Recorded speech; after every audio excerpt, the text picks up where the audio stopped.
we're heading in a direction where people think that what life is all about is their own happiness, right? And their own satisfaction in a kind of pleasure seeking way.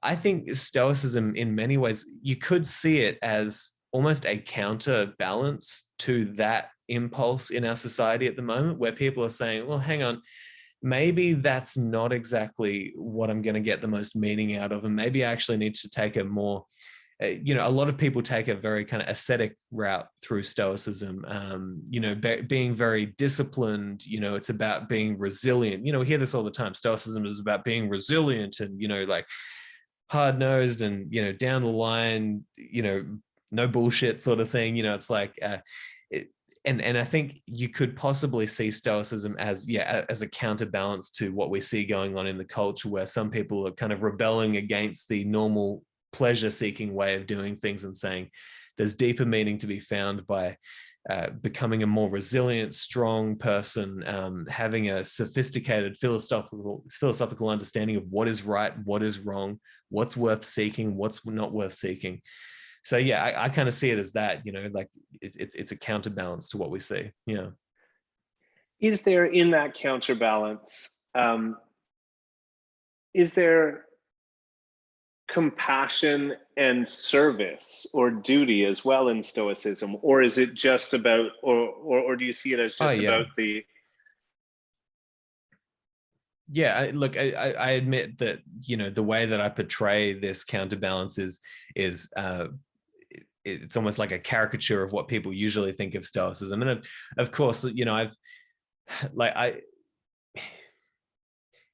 here's what I will say. I've coached a lot of people using the principles of Stoicism, and one of the most common things that I see in my clients is that they're not very kind to themselves. That they're very, very self-judgmental, very, very harsh on themselves at times, trying to be that perfectionist. And I always have to remind them that, so that's the theme that I see in Stoicism a lot. And I know that I've gone down that route many, many times, of just, being the very, let's set a whole bunch of habits and let's kick a whole bunch of goals. And that's what this is all about, but what I try to encourage within my clients is like, take a look at what Epictetus said, because he actually said self-scrutiny, yes, but you also need self-kindness.